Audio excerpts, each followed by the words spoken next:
మనం ఈ బాలభవన్ నందు పిల్లల్ని చూసి వారి తల్లి ఆ పిల్లలకి అన్నమే కాకుండా మన ఎట్లాగో ఎగ్జామ్స్ ఉన్నాయి, స్కూల్ టైమింగ్స్ అయినాయి. సో అందువల్ల వాళ్ళకి పుస్తకాలు, పెన్నులు, పేపర్లు వాళ్ళకి అందజేస్తే వాళ్ళు తప్పనిసరిగా చదువుకొని భవిష్యత్తులో మంచి అడుగులు వేయడానికి ఇదొక ముందుగా సహాయపడుతుందని చెప్పి వాళ్ళు ఒక ముందు అడుగు వేసి మా పౌర స్వచ్ఛంద సేవా సొసైటీకి తెలియజేయడం జరిగింది. అందువల్ల మేము ఈరోజు మీ ముందుకు ఈ విధంగా వచ్చాము.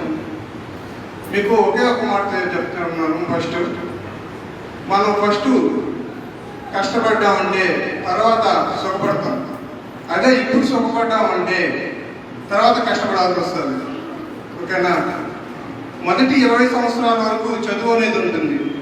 దాంట్లో మనం ఎన్ని కష్టాలైనా మనం ఇష్టంగా తీసుకొని చదువుకున్నట్లయితే మిగిలిన 80 సంవత్సరాలు మనం కాలు మీద కాలు వేసుకొని సొంతంగా మీరు కూడా ఇటువంటి 10 మందికి కార్యక్రమాలు చేసే అంత ఎత్తుకు కూడా ఎదుగుతారు. దయచేసి మీరు చదువుని కష్టంగా కాకుండా ఇష్టంగా చూడాలి అని చెప్పి ముందు తెలియజేస్తున్నాను.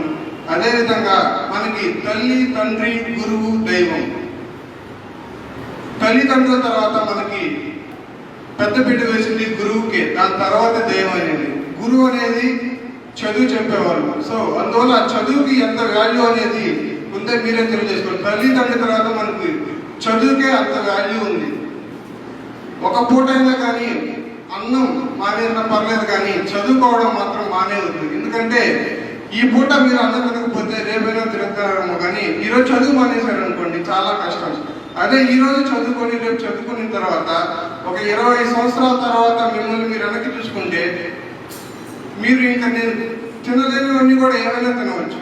సో అందువల్ల నేను ముందుగా చెప్పేటంటే ఇష్టపడి సంతోషంగా చదవాలి అని చెప్పి ఆ దేవుని కృపాకటాక్షాలు ఎల్లప్పుడూ మీకు ఉండాలని చెప్పి కోరుకుంటూ, అదేవిధంగా ఈ కార్యక్రమానికి ఎంతో సహాయపడినటువంటి జ్యోతి మరియు రవీంద్ర రెడ్డి గారి కుటుంబం మరియు వారి కూతురు కూడా పైలోకాన సుఖ సంతోషాలతో హ్యాపీగా ఉండాలి అని చెప్పి, మనశ్శాంతి కలగాలి అని చెప్పి కోరుకుంటూ, పిల్లలకి చదువు అనేది ఎంత ముఖ్యం. ఇప్పుడు చదువుకుంటే మీరు మంచి ఏది చెడు జ్ఞానం అనేది ముందు అందరికీ కావాలి. అది చదువు ద్వారానే వస్తుంది. మనకి ఇప్పుడు కష్టంగా ఉంటుంది, ఈ కష్టం ఎప్పటికీ మనకి సుఖాన్ని ఇస్తుంది. చదువు అనేది ఒకరికి మంచి చేయాలి, ఆ మనిషిలో మనం ఆనందాన్ని ఎదుర్కొంటాము. కాబట్టి చదువు అనేది అందరూ చదువుకోవాలి అని కోరుకుంటూ